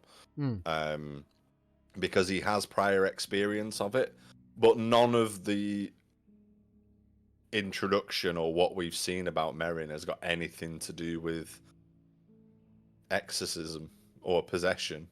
He's on a dig. It's almost like they've really longed out somewhat of a foreshadowing, a foreboding that's coming down the line. Especially I really like the shot of when he does discover the Pazuzu, the little talisman, like the head. Yeah, not the talisman. And then there's a side by side shot of Father on the right, and then the main Pazuzu statue, like hello, on the left. It's kind of like a Western standoff. Like we'll meet again. That's hello. We'll get back to this. That's what it is. But it takes a while to get to that. It's a very slow. We're walking through the dig sites. We're walking through Mosul. There's a lot of loud, rambunctious market noise going around. It's a bit manic. It's more about when he finds Pazuzu. Yeah. I mean, yeah, you get in, like you say, you have that shot at the end with Regan and the statue when she's silhouetted. Yeah. But it's not mentioned, is it? It's not. We're not. I don't think we're told at any point in the movie that that's a statue of Pazuzu. It's not. No, mentioned I don't believe at we any are. point that it's Pazuzu possessing Regan. I don't think it's. No. And that's all come sort of after the fact, and when you're talking about it, you mention the demon, and it's none of that. We're not told any of that explicitly in the movie. And in fact, like, you know, as we said, when asked if possessed, Regan's response is to "I am the devil." Yeah. Actually says "I am the devil," not a demon. I am the devil. Yeah. But then, yeah, there's several references later to there being. There's lots of "in here with us" and all this sort of, you know, reference to there being multiple. There's a party in there. There's a demon party going on in there. How many demons you got in there, Regan? What's going on? Your mother's in here with us, Kara. Yeah, I like the Pazuzu statue. I like its head. It's a bit goofy. We obviously saw it a couple months back in Wishmaster. I remember we brought it up. We did. Freaking mentioned that they had that model made and shipped all the way over to Mosul just for that scene. And apparently it was a month late, which delayed their shooting. And then they got sent back to the studios just for that last. He was like, I love this model so much. Let's put it in the book. And Bladdy loved it as well, apparently. But it's cool. It's a really nice. I think it is actually a real historical. Oh yeah, like king of the demons of the wind in ancient Mesopotamian religion. So Mesopotamia, the biggest city-state of which was a city-state of Ur, which is modern-day Iraq. That sort of area. Yeah. So, yeah, it's legit for as a religious figure, a demon specifically, I guess. But yeah, like I said, we're not told that that's what the demon is. We are in the sequel. Okay. There is a shot of James Earl Jones. I am Pazuzu. Covered in cockroaches or crickets. It's. Or maybe that's where it's not good. Maybe that's where it comes from. It's retcon. I suppose it's retconning, isn't it? Or given a name in the sequel to what it's because that is, like you say, that is a legit statue of Pazuzu. That is what Pazuzu is depicted as, being this sort of. I always think like butterfly winged. I don't think they are really, but. What? It's back wings. Yeah. If they are wings, they look quite small for him. Isn't his genitals on show as well, or is that his tail? Oh, it's a snake. It's a snake. Oh, he's a chimera, is he? Well, that bit of him is a snake. That bit of poor guy. And I suppose the flashes that we get throughout the film of the face that we also refer to as Pazuzu, I mean, doesn't look anything like that, but is like shocking if you're not ready for it. Yeah, if you legit have no idea, I mean, it's shocking, but I can also imagine, and this isn't specifying audiences like we talked about modern audiences. I think just any audience, if you're a big horror fan and you've never seen The Exorcist, you're watching it. What the did I just see this face? Just, and I think one of them is on top of the cooker, like it just It's such a random placement for it. And is that just for the extended cut? Because I didn't remember that one previously. It's in the re-release. Yeah, so I counted them off. So the first one is when Regan's getting checked out. Like one of the first medical examinations that she has. We get one there, and I think that's an extended scene. The second one, which is the first legit one in the theatrical release is Yeah. Keris's dream about his mother coming out of the subway. Oh station. yes, yeah. So that's the first one if you've only seen the theatrical cut. The third one is Chris coming home after as Burke's just been found dead. That she drives past the police incident, which she later finds out is Burke dead. The lights are flickering in the house, and then it's the cooker hood. Yeah. There's a flash of the face on the cooker hood. The next one is Regan just before Regan attacks the hypnotist. It's over her face. There's like it's very subtle, very brief.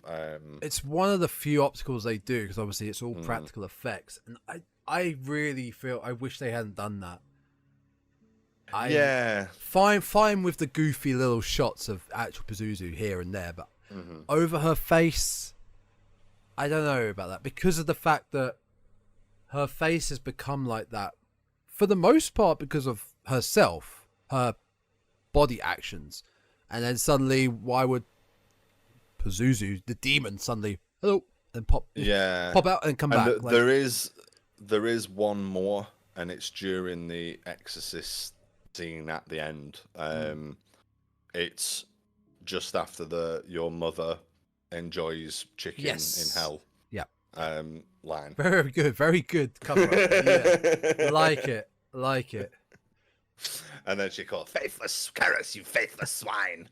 You've been practicing these. I love it. I was like, I've got my favourite line as a ringtone on my phone at the minute. So it's there's another one, another sort of little superimposition over her face, over Regan's face as well. Yeah, it's not really needed, especially like you say when she is in sort of full possession mode. Yeah. It's kind of a little bit extra. But I only remember sort of the main two. Yeah.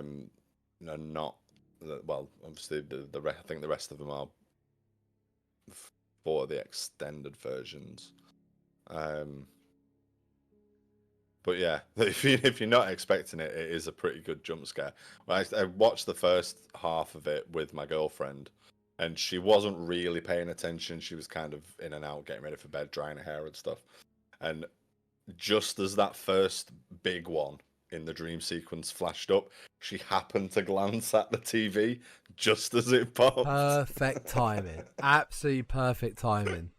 It was brilliant. So that really got her. Because you just don't expect it. You wouldn't. It's like there's nothing. It's pretty obviously a dream sequence he's having, but because he's not directly having any sort of, he's not the victim of the possession, is he? Yeah. So it does come out of nowhere. Oh, sorry, go on. I was just gonna say it's longer. It's a second or two longer, or a split second or two longer than I remember it being as well. What the flashes, the appearance? Yeah, like again, I don't know whether in the theatrical version they cut a frame or two out, so it really is like a blink and you miss it moment, or whether I'm just really good at spotting it. But it seems to linger a lot more. It seemed to linger a lot more on screen when I was watching it last night. Okay, maybe that was down to the re-release then.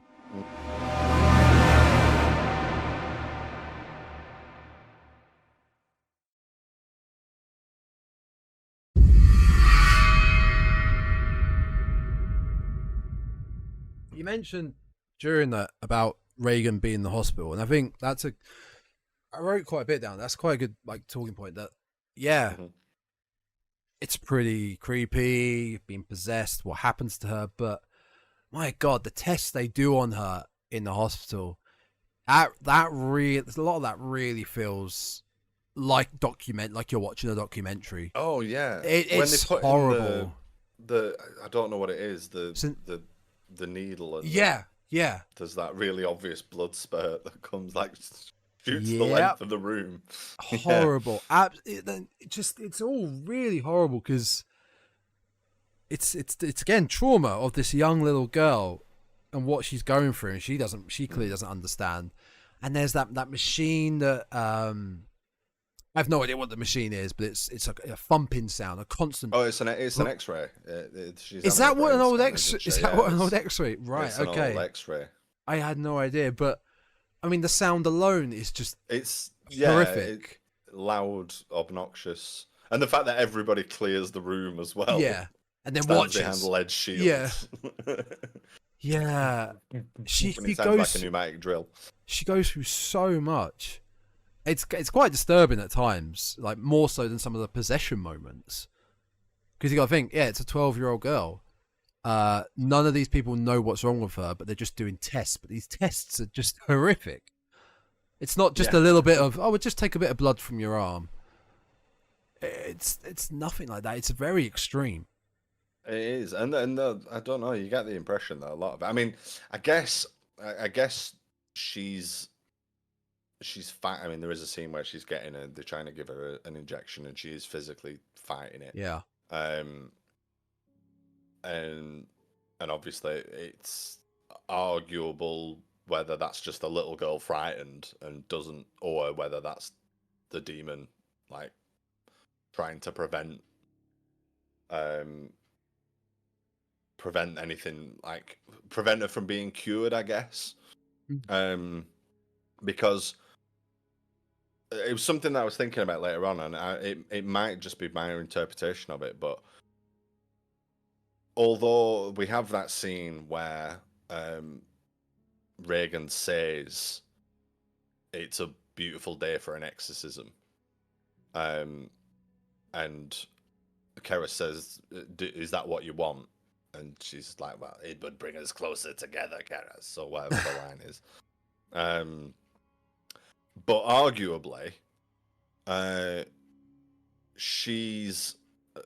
I say Regan is the possessed version, the possession, the demon, is presenting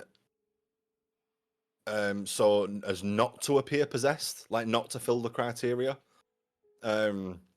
So the possession won't so the exorcism won't happen, essentially. It's something about the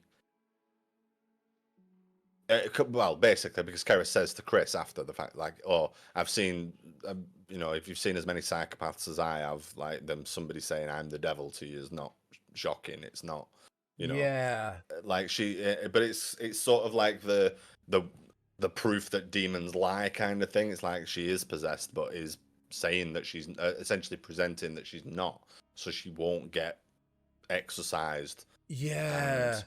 Is that around the same time he's explaining about how like medical science has progressed so much? We now know more about schizophrenia. We now know more about mental health problems. Like we're not just delving straight into let's get the church involved. Like we need to look into this more. We need to work on this more.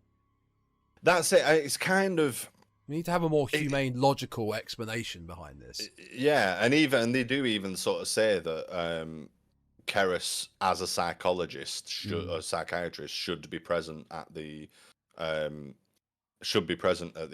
needs to be present at the exorcism, because there should be a psychologist there. Yeah. So yeah, even in I think, because Keris says earlier on, doesn't he, like, oh, if you want an exorcism, we need to get you a time machine back to the 16th century. So even in like as was modern times, the church's exorcism ritual is still kind of linked to medical treatment, and this sort of belief that it's, how does he describe it? It's that because the victim might believe that they are possessed by the devil, an exorcism is like a placebo effect that will placate them and make them believe they've been cured, where really it's therapy, I guess. Yeah, that's all it is. Yeah. The thing, a similar thought to that, I had a little note about the film Wreck, right? And that delves, for the most part, it's portrayed as a survival, I guess, rage zombie / film, but it's actually a possession film in a way. Especially the last 10 minutes, some of the best in horror, in my opinion. Well, I think that's when you find out, isn't it? That's when it's revealed that it's. Yeah, how this I think he was a clergyman or vicar, whatever. And a young girl in Spain or Italy was possessed, and he had kidnapped her and was trying to commit an exorcism on her. But when you see, I believe she did have a name, the young girl. I can't remember what her name is.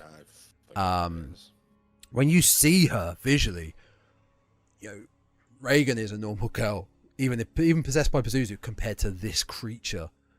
Like the way they went about it, like this is like fully mutated, limbs are long, very skinny, elongated, a little bit like the mother from Barbarian. Yes, smaller, but yeah, completely, yeah. So they obviously went about it a different way, and now that is not a case that you could try and chalk up to mental health issues. No, but have you ever seen pictures of quote unquote real possession victims? Vaguely, I can't remember the name, but I think that may have been Spanish, a Spanish case, and they do tend to look like very emaciated and like malnourished, I guess. So maybe that's the inspiration, is drawing on that. Very gaunt. But yeah, I think some of those are like kind of sad cases with a lot of like misguided help.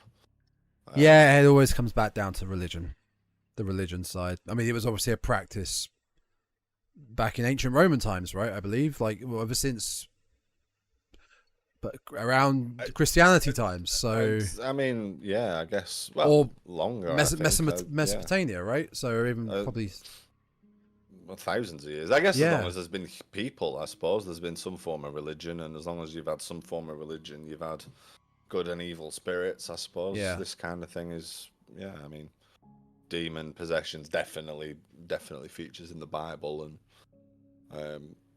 is arguably a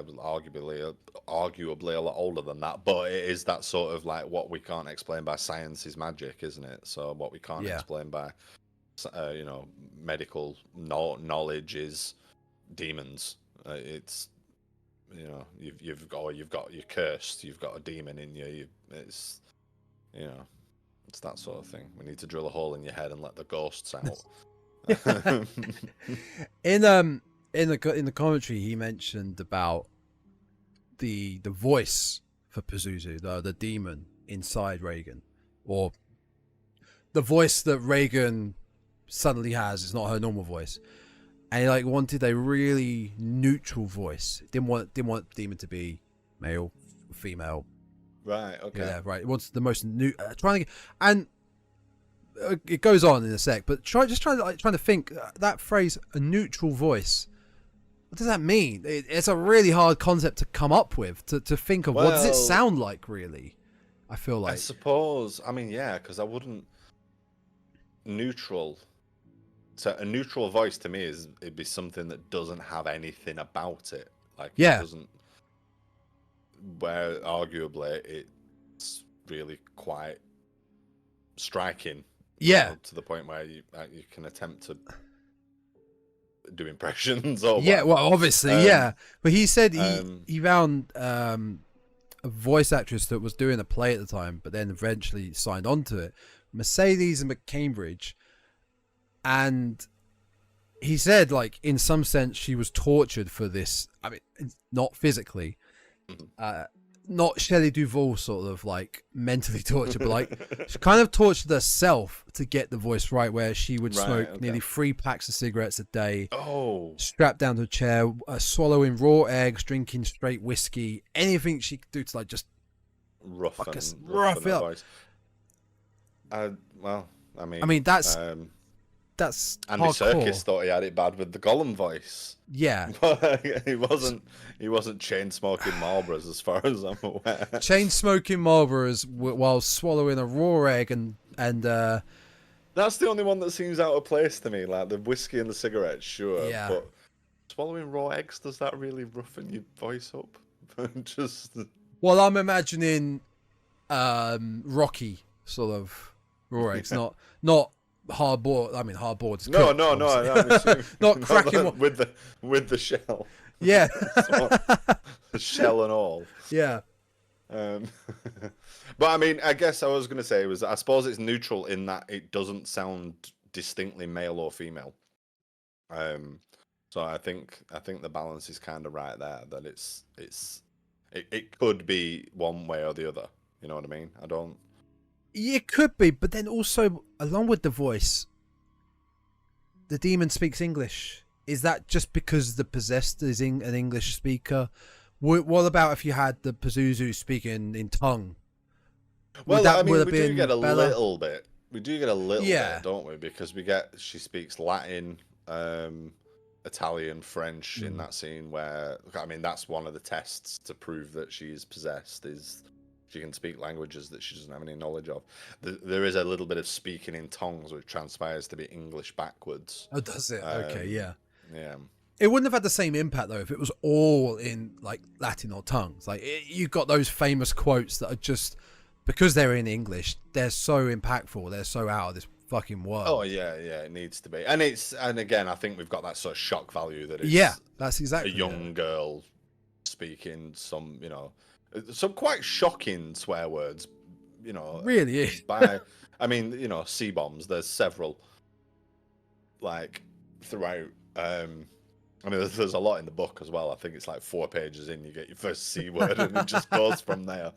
And we're off. There's quite a lot in there, which I think does have that sort of impact that it's like a 12-year-old girl. I mean, look. We had the same fuss with Kick-Ass with Hit Girl saying it as well. I think she drops a C-bomb, doesn't she? And everyone was like, "Oh my god!" So yeah, little kids swearing is always going to be impactful. I usually find it funny, to be quite honest, but I suppose in the context of The Exorcist, it's less humor, more horror. You just say it's not her saying it. No. It's not 12. It's not actually the 12. It's 2,000-year-old demon saying it. Okay. It is. So, I mean, it is endlessly quotable. But okay, I want to ask though, what is your favorite scene? What is your favorite bit?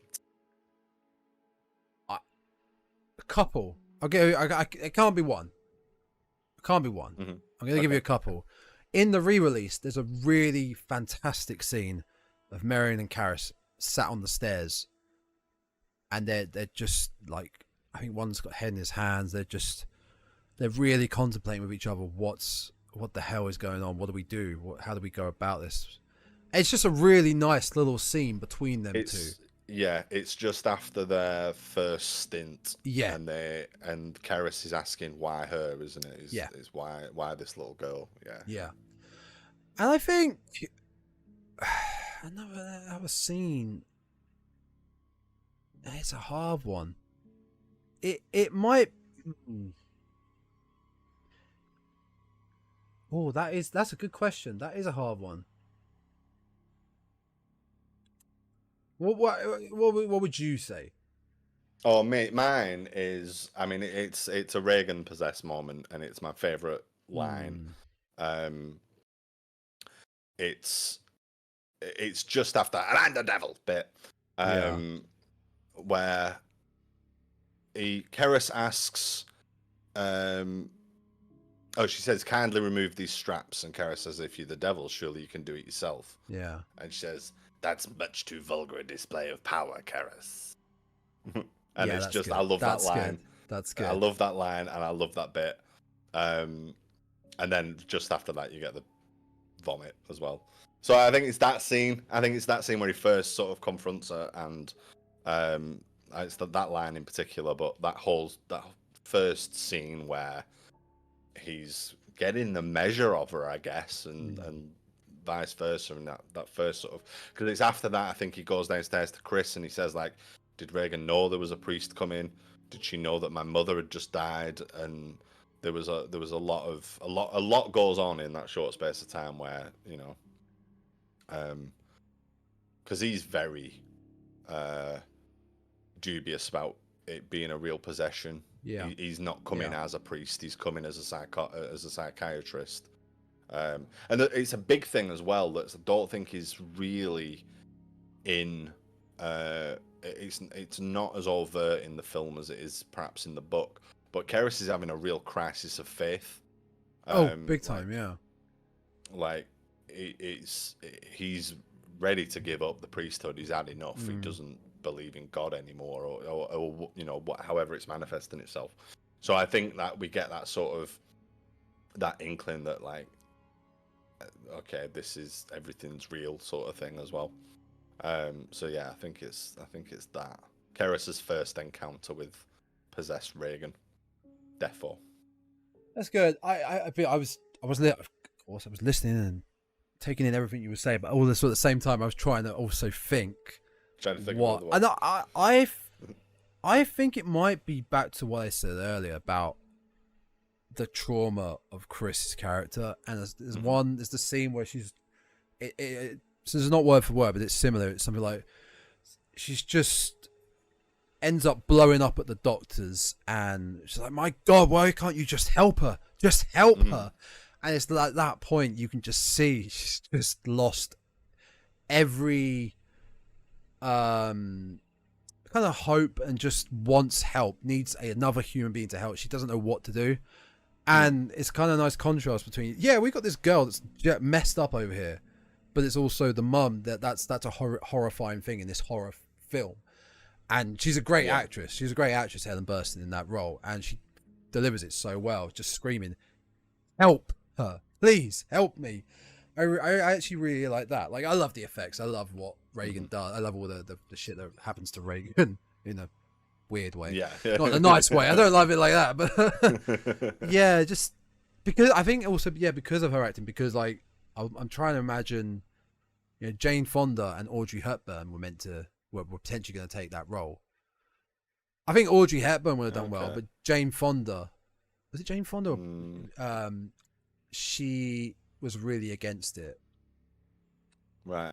I guess there's a lot that's maybe between, like, you got to kind of read between the lines as well, because obviously we see what we see and it's harrowing enough. Yeah. But there's been several sort of days and nights in between the bits that we see where some weird shit must have been happening. Or, yeah, you know. what happens? Does Chris just go make dinner and sit there like head in her hands crying and go to bed, and the next day happens, but Regan's still how does she live a daily life like this? It's gotta be horrific.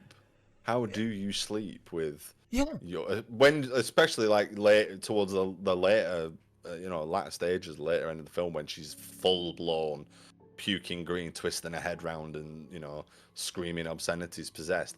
How do you sleep in the next room knowing that that's like there? knowing that she's killed somebody as well, like, you know, she's killed Burke and thrown him out of a window or whatever. It's hard enough having bad days here, but bad day at work, and you've got to go back to work the next day, and your daughter is possessed and doing mad shit in the other room. Yeah. It's impossible to think how she would react, because it's not a real thing. But yeah, you're right. Like it's not just shot over a day or two. This goes on. Maybe not. I think once obviously it does progress fairly quickly once they get into it, but it's been like weeks at the doctor's at least. So there must have been like other things. And I think we get a little bit of Chris saying to the doctors that she's being aggressive and stuff, and we've seen evidence of her being aggressive, but not necessarily all the incidents that she's alluding to.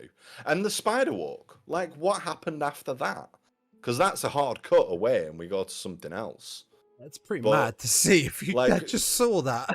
Like, what's been left there is like your daughter's run down the stairs she went back up again in a crab pose, vomiting blood out of her mouth, and then what? Like, does she just scuttle back off to bed? And it's like, oh, that was weird. Or do you then have to like fight this off? Or it's like, what happens in the immediate aftermath? I never thought about that. I never thought about that at all. What happened after? Because it does just cut. I can't. What does it cut to? I can't remember now. What is the next scene just after that? Oh, it's the hypnotist. It's Regan, the hypnotist. Or back in the doctors, I think, looking very pale, and they're examining her again. You would want to examine her after doing something like that. But yeah, like, how did the doctors explain that one? Like, because for the shaking bed and everything, they talked about seizures and things like that. Yeah. But which is, well, you weren't there, you didn't actually see what it was. It was off the ground, that bit. I know you think she's just got like a brain imbalanced doc, but she's just spider walk down the stairs vomiting blood, like, did she ever do gymnastics as she was a young kid? Always trying to think of this reason. I found the quote I was trying to find of when Jane Fonda turned down the role. Oh, okay. Her quote was, "Why would I want to be involved with a capitalist rip-off piece of shit like this?" She was in her anti-Vietnam phase, Friedkins said. So she was really not keen to be part of this. Oh no, Jane Fonda. In her anti-Vietnam stuff. Yeah, like the CIA were keeping tabs on her, and she nearly got snatched by special forces and stuff. There's some mad stuff about it. Yeah, I read. Oh shit. On a totally different note, but I read a book by I can't remember the chap's name, but he was an American soldier, and he was one of the Max Sog, like essentially the precursor to the SEALs that they had in Vietnam. The special forces and stuff, and he was like drawing up plans to go and snatch her off the streets because she was speaking out against all this stuff. Yeah, it's mad stuff, mad stuff. Holy shit!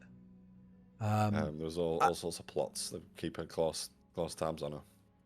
I just one quick other side note relating to the cast. So Linda Blair was basically a golden ticket for Friedkin. I think he said that like she hadn't done anything before this. This was like acting was new to her, and I don't know if her mother was into acting because her mother has a cameo in this. Her mother plays a nurse when she's in the hospital having all the tests done on her, and she pops in, like opens the door, pops in. I think she says something or just looks in, but you can see that's her mother. But like to Friedkin, like apparently she was like his golden ticket, like when Milhouse is picked to be Fallout Boy. Right. It's like that's the one, that's the kid, and it was just perfect casting. And for what it's worth, she does a cracking role in the Blair. She's fantastic. Have you ever? There's a film she did a lot later on. It's called Mean Streets. I'm just looking up at her. Savage Streets. Savage Streets. Yes, you watch Savage Streets. That's Savage Streets is good. I'm just looking. She was in S Club 7 in LA, apparently. Shut the front door. What? I'm just having a look because everybody knows that Linda Blair was in The Exorcist. Everybody knows that. Yeah. And I was just thinking, like, I can't think of anything else I've maybe seen where I definitely know she's in it. God, she was in Miami 7. So yeah, Exorcist onto doing that. Savage Streets. No, I've not seen that. I don't think I've seen a lot of. She's really that she's been in. Talk about a different character in Savage Streets. I mean, if you see the plot, crossbow-armed Brenda, Linda Blair, hunts down a Hollywood gang led by a punk with a razor blade earring. Like it sounds brilliant. It's great. I mean, have you seen the poster? Look at her. Yeah. I'm looking. I mean, it does look like she's done a lot of like that sort of gritty, very grindhousey. Yeah, grindhousey stuff. and I think I probably want to watch everything that she's been in. Just looking at some of these titles, I'll be honest. He's credited for Exorcist Believer. I've noticed that too. I was just going to mention that. Maybe we'll get some. Maybe we'll. I mean, I think maybe we'll get, is it a flashback? Maybe we'll get some original footage as a flashback. Yeah. Because we know Ellen Burstyn's in it. Yes, Ellen. We know She's Ellen Burstyn's in it. He's back to finish the fight. God. So I'm wondering, because I think we gained from the trailer that they go and see her at some point to find out about her story or whatever. So maybe we'll get a little bit of flashback. Maybe, or maybe she has a role, seeing as her mum is in it. I mean, possibly. Maybe, we'll find out what happened. Maybe it's a what do they call those meetings of like addicts, like on recovery, like rehab, when they're sat in a circle, like a possessed anonymous. Yes, sort of and then thing. The camera's panning around the circle while she's talking. Is that Regan? Is that Regan? And it cuts to her that night back in 1973, and she's talking about her possessed night or possession time and what she went through. I can imagine it now. I can only imagine it now because I watched Saw the final chapter. I went through all the Saw films the last couple of weeks, and there's a bit in that where there's a circle like that, and the guy that's leading the circle is talking about a trap he was in, but he wasn't. He was making it up for money, and then he gets kidnapped and put in the trap. So I was just had a thought, and that's I could just see that happening in Exorcist, the new one. I mean, yeah. I know we obviously we did the trailer react and we talked about it, and we're holding our breath to see what happens. But with the fact that William Friedkin passed, there's gonna be a lot more. They're gonna milk it, and there is gonna be a bit on it that says "for Friedkin" now. There will be. There will be. If it's not good, people will absolutely pan him for like ruining his legacy. Like, you know what I mean? It was probably going to get some of that stick anyway, but now that he's passed, unfortunately, it's going to be like tenfold. If that movie doesn't perform, everybody's going to be like, "This is what you've done." Like, yeah. Well, we'll see. Like I said, it's grown on me a little bit seeing that trailer a few more times. So we'll see what happens with it. We've got just under 2 months left to go. It's gonna be hard to top this. Classic is an understatement for the Exorcist. Until we do Repossessed. We should definitely do Repossessed. We'll do Repossessed. We've got plenty of time to get Repossessed done. We'll definitely do Repossessed, yeah. But yeah, they've all got nothing. You could do many more Exorcist films, and they'll never compare to this. It's in a category of its own. It is. I mean, I suppose that's the thing, isn't it? If you're gonna do another one, don't call it The Exorcist. It's another possession film. Yeah, which then could be. It's a hard one to crack. You put the title Exorcism or Exorcist in it, people go, "Oh, it's one of them again." If you don't put it in it, and you call it something else, it probably won't even get a theatrical release, or it probably again won't do very well. It's a hard one to crack. Yeah, I suppose it just depends on what you do. I don't know, but I mean, I think it goes without saying that The Exorcist is the possession movie. Yeah, it is the possession movie. Yeah, without doubt. You know, and that's not to say there aren't other good ones out there, but it's unlikely that anybody's ever going to do another one as good. But that's probably, I mean, I don't know, but it's probably a time thing, you know. That was, it came out when it came out. It did what it did then, and yeah, it still stands up today because nobody's done anything as good since. 50 years ago, audiences weren't, for any type of content or media, audiences weren't wanting things now. They're not the TikTok generation where we want quick things. We want it now, in your face. We want jump scares. We don't want a slow burn. We don't want like a, 50 years ago, a horror film was very different compared to how it was now. Yeah, they were. Yeah, they are. Yeah. Oh, well. I mean, this exists. Yeah. And I'm going to try and get my hands on the 50th anniversary edition because I think it's going to be fantastic. Yeah.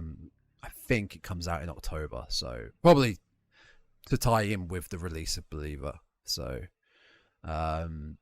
unless you had much else you wanted to delve into.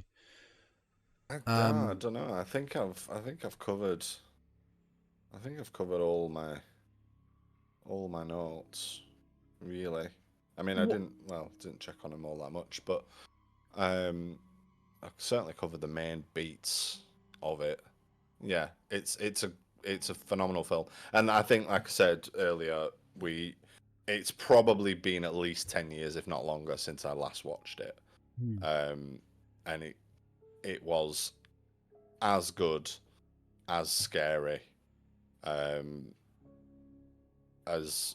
it was that first time. And I'm gonna check. I think probably what I'm gonna do next is check out some of those extras on that Blu-ray and watch some of the shorts and the featurettes and the making ofs. And I mean, the making ofs and interesting stories we touched on a little bit. Yeah. Just by some of the crazy crap that went on. But I'm not done with just talking about it on the pod, I think, just yet. I want to check out a little bit more of the history of it. Yeah, I would. I tell you what, I've found a really new appreciation for watching films with commentary now. I've done a few in time, and the best one ever is Arnold Schwarzenegger commentary track over Total Recall. If you ever get a chance, that is incredible. I will try and seek that out. That's incredible. Have you watched his commentary track over Conan the Barbarian? No, but I assume it's as good. I mean, basically, if you get the opportunity to watch an Arnold Schwarzenegger commentary track, I think do it, because I think they are all like great. Yeah, he's got like very little memory of what he did, and it's like watching the movie with him for the first time. He's like awesome. His commentary is amazing. Like, oh, look at that! Oh, wow, look at that!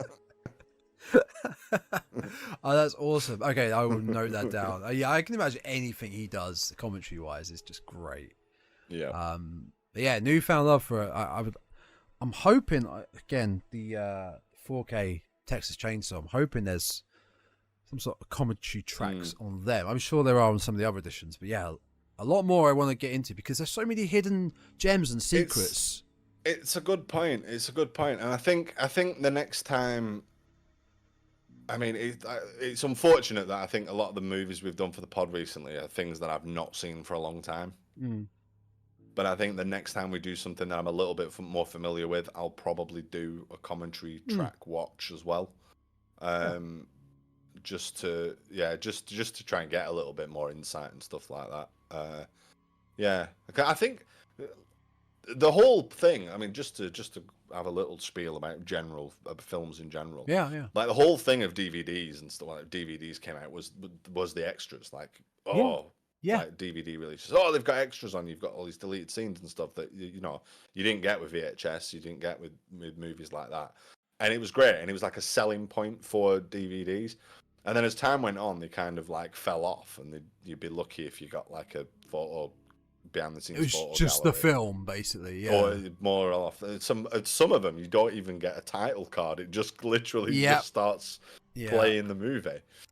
So yeah, I think for myself, I've kind of forgotten that. Yeah, those things are there. I should probably check them out.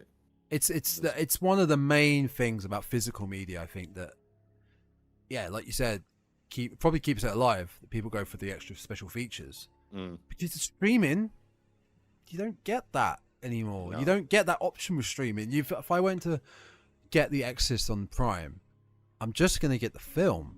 I'm not getting what potential behind the scenes documentary, featurettes, different trailers from different countries. Like, you don't get any of that anymore. You don't. But I think, like I said, the trade-off is that when do I find time to watch that stuff? Because if I'm sitting down to watch the movie, I want to watch the movie, and then it's sort of after the fact. I think, well, I've just watched the movie. Do I really want to sit and watch another 20-minute program and making it? Do I? And I find it difficult to find the time to actually watch those things, but should probably make a bit of effort and make time. You're not going to watch the commentary track of the film straight after you watch the film. Like, that's why I watched it, because I was like, okay, I watched it a few months ago. I do really remember it.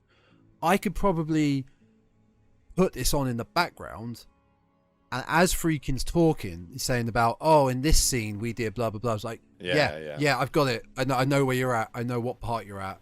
I didn't know about this scene. Okay, cool. So they kind of act like podcasts in some sense, if you know what they're talking about. If you know the films off by heart. Yeah. Like, for instance, if they're, in fact, for next week's film, which is Return of the Living Dead, we watched it 2 weeks ago. Watched it already. 4K. Looked brilliant. And I think there's a lot of features on that. So if there is a commentary track by fucking giant hack John Russo, even if John Russo is an awful director, although Dan O'Bannon directed it, John Russo wrote it. If there's one by Dan O'Bannon, that would be cool to just put on in the background, because I've watched it. I know it really well. Yeah. It's like another podcast. Yeah, that's a good idea. In fact, like, it's funny you should say that, because just recently I've been listening to director's commentary stuff for episodes of Inside Number 9. And yeah, I know of that. Yeah. It's just literally just been the audio track. So I've not even had the episodes playing. Literally just been listening to it as an audio track. And yeah, like you say, if you are familiar enough with it, it is easy to do, to picture it and go, oh yeah, that's what it is. Just one more little shout out about physical media, because we've not mentioned it. Oh yeah. But Prey is getting a release. Finally. Well done for reminding, even though I talked loads about it on the Twitter.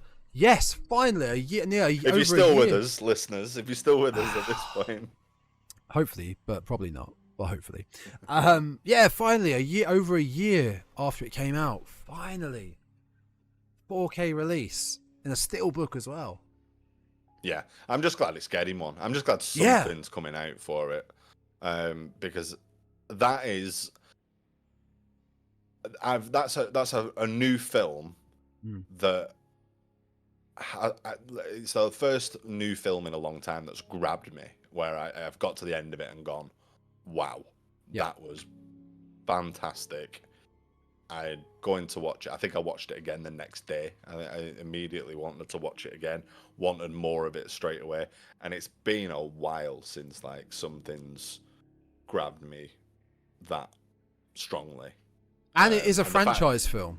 And the fact that it's a franchise film, and the fact that it's a decent franchise film that I'm a fan of. Yeah. Yeah, a lot. It was good. And if there was a franchise that needed another hit, the Predator franchise is up there, isn't it? Oh, we all put hope in Shane Black with The Predator, and it was just awful. It's the worst of the lot. Can we the worst of the lot. Can we go back to numbering our films, please? Predator, Predator 2, Predators, The Predator. It's just stupid. Prey makes sense. Predator, Prey makes sense. Fine. Yeah. Don't call it Prey 2. Don't call it The Prey. Don't call it Prey versus Prey. Prey versus Predator. No. And you're right about last year was killer for standalone films like that. There were just new films that just hit. Like you mentioned earlier, Barbarian was just fantastic standalone film, and that wasn't franchise. It just came out, bang, horror hit, perfect. I don't even think that's got a physical release. No, I don't think so. No. Yeah. When was the pre release coming out? Is it autumn again? I will have a quick look.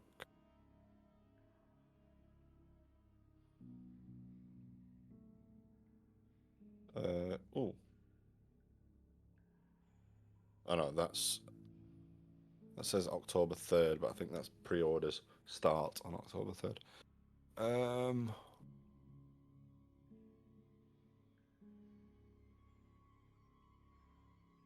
I can't see at a glance when. Yeah, it'll be on one of those Twitter posts.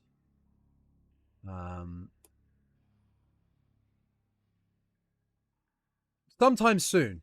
But yes, Prey 4K and Blu-ray release with Steelbook. Very pretty, very nice, very good. I mean, when it comes out, we should probably do an episode on it.